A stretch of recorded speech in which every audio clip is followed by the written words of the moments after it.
अधिकतर मेरे यहाँ होली के बाद कौन-सी रेसिपी बनाई जाती है, तो आज उसी को शेयर करने वाली हूँ। तो आप सभी का बहुत-बहुत स्वागत करती हूँ। यदि होली का आपका थोड़ा-थोड़ा सा सामान बच गया है, तो आज उसी से बहुत ही गजब की रेसिपी बनाने वाले हैं। यदि आपकी थोड़ी मठरी है, पापड़ी है या पकोड़ा बच गया है, बहुत ही गजब की आज रेसिपी है। तो चलिए देखते हैं किस तरीके से इसको हमें बनाना है। तो यहाँ सबसे पहले बेसन लेना है। केवल 2 चम्मच मैंने बेसन लिया है। बहुत छोटी ये कटोरी है। इसमें लाल मिर्च पाउडर, हल्दी पाउडर, थोड़ा सा जीरा और हल्का सा नमक मिला के इसमें पानी मिलाना है और इसका एक टाइट सा आटा लगा लेना है।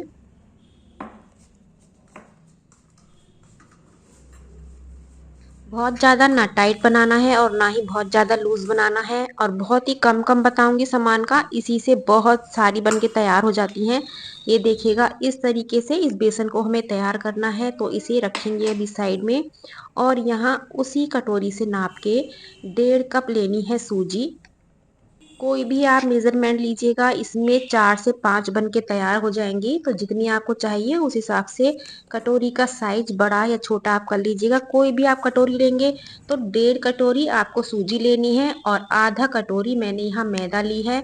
हल्की सी हल्दी, हल्का सा नमक, इसे मिक्स करने के बाद गर्म पानी से इसका आटा लगाना है। ठंडे पानी से इसका आटा नहीं लगाना है, बिल्कुल अच्छे से गर्म पानी को थोड़ा थोड़ा डालिएगा और इसका एक बढ़िया सा आटा लगा लीजिएगा। ना सॉफ्ट लगाना है और ना ही बहुत ज़्यादा टाइट लगाना है। और इस आटे को हमें कम से कम 3 से 4 मिनट अच्छे से मसल के बिल्कुल सॉफ्ट कर लेना है। इसमें हमने सूजी की मात्रा ज़्यादा ली है, तो सूजी जब तक बिल्कुल अच्छे से सॉफ्ट ना हो जाए, इसका दाना बिल्कुल अच्छे से मर ना जाए, तो जब तक इस आटे को हमें मसलना है। तो मैंने यहाँ 3 से 4 मिनट बहुत अच्छे से मसला है और आप देख सकते हो पहले से चिकना हो चुका है। बहुत बढ़िया से ये आटा तैयार है। तो अब हमें करना क्या है, केवल इसे 10 मिनट के लिए रेस्ट पे छोड़ेंगे। तो इसे ढक के पहले रेस्ट पे छोड़ देते हैं दोनों चीज़ों को।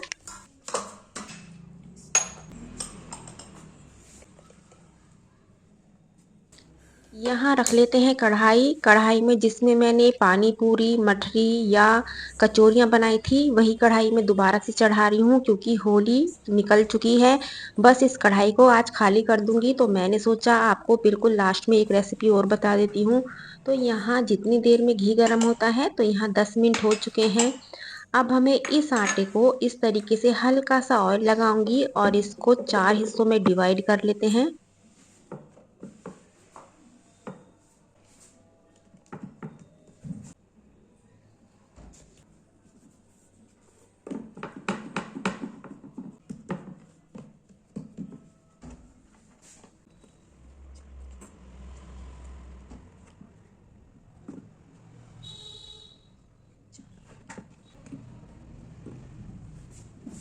जैसे हम दाल की कचौरियाँ भरते हैं, ठीक उसी तरीके से इस बेसन की स्टफिंग को भरते हुए इसका पेड़ा बना लेते हैं, यानी कि एक लोई बना लेते हैं। जैसे दाल की कचौरी बनाते हैं या आलू की कचौरी बनाते हैं, ठीक उस तरीके से इस बेसन को भरने के बाद सारी कचौरियों के पेड़े बना लेते हैं। आप सोच रहे होंगे मैं यहाँ कचौरियाँ बना रही हूँ। कचौरियाँ तो बना रही हूँ, लेकिन बिल्कुल अलग हटके रेसिपी है। तो बेलन पे भी हल्का सा ऑयल लगाएंगे और इसे जैसे हम कचौरी या पूरी बेलते हैं, ठीक उसी तरीके से इनको बेल लेते हैं।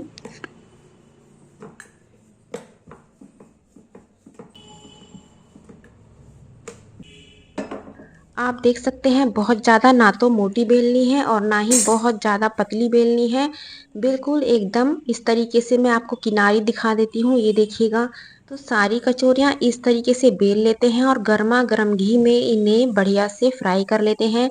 स्टार्टिंग में गैस की फ्लेम को थोड़ा हाई रखिएगा। जब ये कचौरी फूल जाएं तो लो करने के बाद गैस की फ्लेम को आप लो कर दीजिएगा और इसे बिल्कुल बढ़िया से कलर आने तक, कुरकुरा होने तक इसे फ्राई कीजिएगा। ये देखिएगा कितना बढ़िया से एकदम फूली है।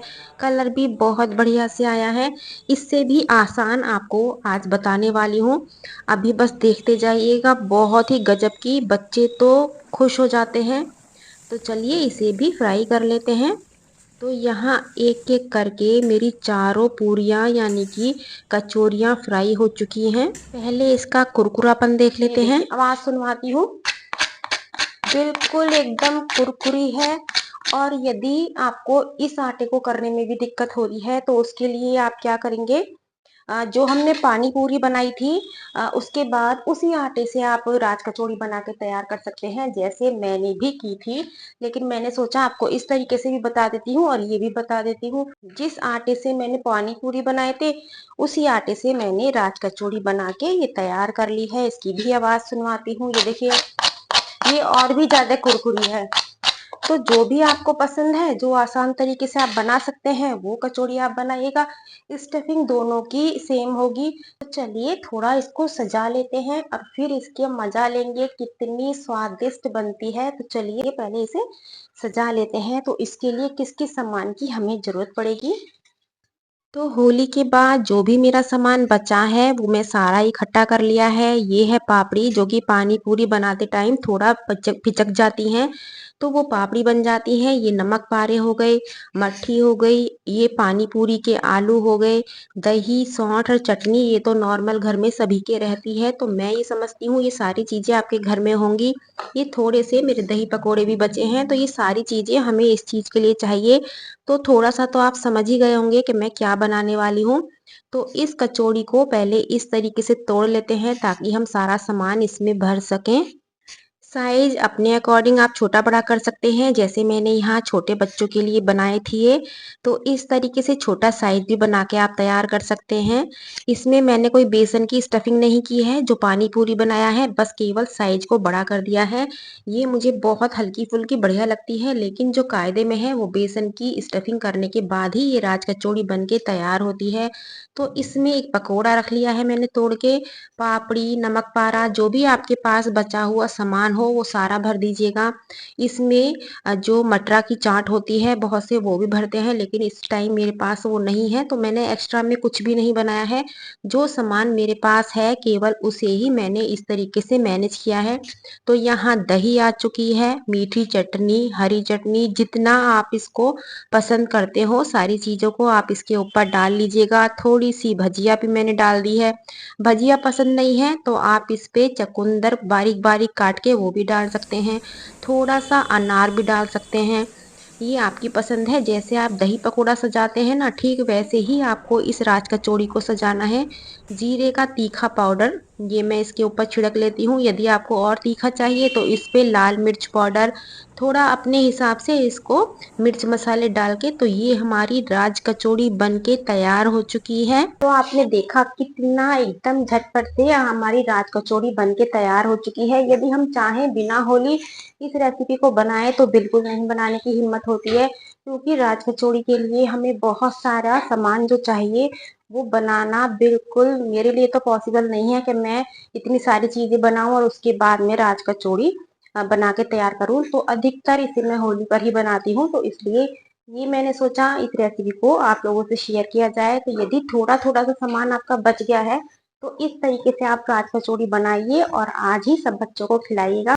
तो चलिए इसे खा के भी देख लेते हैं। खाने की वैसे जरूरत नहीं है, सारी चीजें होली की हैं, सब बहुत स्वादिष्ट बनी हुई हैं।